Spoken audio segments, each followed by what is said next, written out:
It started with a conversation raw, casual, honest in a podcast episode that wasn't supposed to cause this kind of ripple. But in today's climate, especially in hip-hop, nothing slips by unnoticed. T-Pain, speaking on the Crash Dummies podcast, took a moment to reflect on the state of artistry, the cycle of longevity, and the wisdom of knowing when to walk away. But the artist he referenced, Drake, did not take the sentiment lightly. Welcome to celebrity rap life, where the red carpets never roll up and the spotlight never fades. The rewards are legendary. Because in celebrity rap life, every downfall can become a comeback, and every headline tells a deeper story. Hit that like button, subscribe, and turn on notifications so you don't miss a second of what's coming next. T-Pain wasn't exactly issuing a diss. In his usual laid-back style, he shared a lesson he'd picked up from Drake years ago. According to Pain, Drake once expressed his desire to bow out gracefully, not to overstay his welcome. "I want to be one of them people that gracefully bow out and not get kicked out," T-Pain recalled Drake saying. And in that moment, Pain agreed. He made it a personal mantra. Rather than fighting for relevance, he'd prefer to pop in occasionally, drop new music when he felt like it, and let the work speak for itself. A quiet legend rather than a desperate voice in a crowded room. But what started as reflection quickly turned into a subtle critique. T-Pain continued, drawing a contrast between his own approach and Drake's continued output. "I have ever since said, thank y'all, I appreciate y'all. I'll see y'all when I drop. Don't worry about it, I'll just drop something. Let me know if you heard it," he said. Then he pivoted. Drake is like, "No, listen. Okay, I got another one. Hold on, check this out. Y'all ain't like that one. Okay, real quick, just one more. Let me try one more." The subtext wasn't hard to decode. In T-Pain's eyes, Drake was doing the opposite of gracefully bowing out. He was scrambling to maintain dominance. And that's a tricky thing to say about a rapper who, despite facing unprecedented backlash in 2024 and 2025, remains one of the most commercially successful artists of the past 2 decades. But Drake, never one to let public commentary slide, especially not when it comes from fellow artists, clapped back. He responded directly on Instagram, under a clip of T-Pain's comments. "This guy always had resentment for me," he wrote, adding a laughing emoji. "You can hear it every time he speaks on my name." Drake's response wasn't nuclear. It wasn't the kind of barbed lyrical threat he's directed toward other artists in the past. But it was enough to confirm that the message had been received, and that it hit a nerve. This isn't the first time T-Pain has spoken critically, or at least skeptically, about Drake. Back in 2023, he commented on Drake's collaborative project with Party Next Door, "Some Sexy Songs for You," suggesting that the album might have been made up of leftovers. "So here's my thing," T-Pain said. "I feel like Drake recorded a bunch of shit, and in order to keep Party around, he said, you can take 10, 15 of these songs, put a verse on them, and that's our album."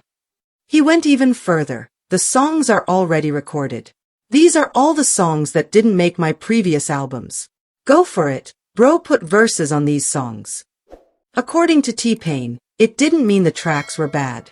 They simply didn't make the cut.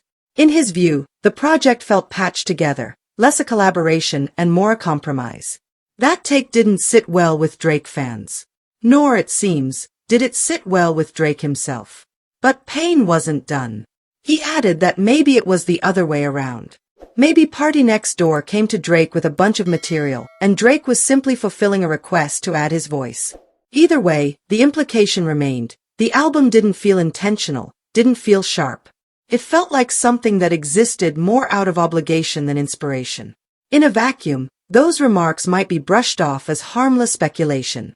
But in context, alongside T-Pain's more recent musings on Drake's refusal to step back, it begins to feel like a pattern. Not overt hatred, not open warfare, but a quiet undermining. And Drake, whose sensitivity to criticism has been well documented, clearly sees it that way. What's ironic is that these two artists, at one point, occupied very similar creative spaces. Both are genre benders. Both have leaned heavily on melody. Both were accused, at various points in their careers, of softening the edges of hip-hop. When Drake emerged in the late 2000s, it was with a sound that owed much to T-Pain's pioneering auto-tuned vulnerability.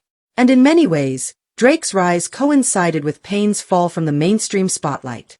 T-Pain's early dominance in the late 2000s set the template for what rap and R&B could be. But after years of saturation, the industry grew tired of the auto-tune wave. Pain became a punchline for a moment. He later resurfaced with more respect and recognition, even winning The Masked Singer and reclaiming his spot as a trailblazer. But that time in the shadows lingered, and many speculate it left behind a few scars. So when Drake took that sound, refined it, diversified it, and built a dynasty on it, it's not hard to see why T-Pain might feel some kind of way. Even if he wouldn't say it outright. T-Pain has always been open about the emotional toll of fame and failure.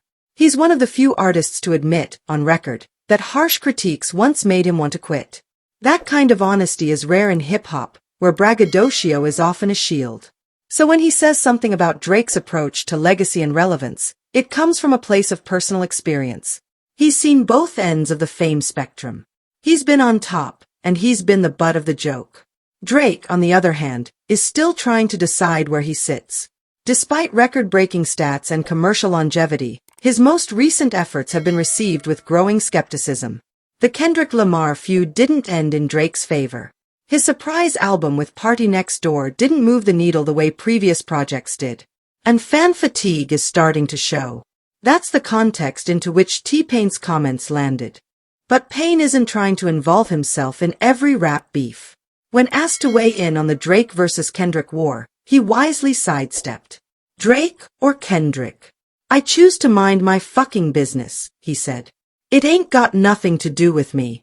It ain't gonna hurt my pockets if I pick one or the other. Don't give a shit. That neutrality isn't disinterest, it's survival. T-Pain knows how quickly the tides turn in this industry. Taking sides only fuels backlash. Still, his repeated critiques of Drake, subtle as they may be, paint a picture of an artist who feels both admiration and frustration toward the Sixth God. There's no public animosity between them, no diss tracks, no leaked DMs, no subliminals on songs, yet. But their creative philosophies are clearly at odds. Drake is holding on to relevance with both hands. He's flooding the market, staying visible, refusing to let the crowd move on. T-Pain, meanwhile, is stepping back, appearing when he wants, choosing presence over saturation. It's a clash of ideology more than personality. But as the response to T-Pain's comments continues to spread online, fans are split. Some see T-Pain as bitter. Others see him as honest. Some say Drake's reply was too defensive. Others say it was restrained. The one thing everyone agrees on? These two artists, despite their shared histories, now seem to be walking opposite paths in the twilight of their respective careers. This isn't a headline feud. It's a quiet fracture. A rift marked not by shouting matches or diss tracks but by thoughtful podcast reflections and passive-aggressive Instagram replies. And maybe that's even more revealing. Drake may have wanted to bow out gracefully.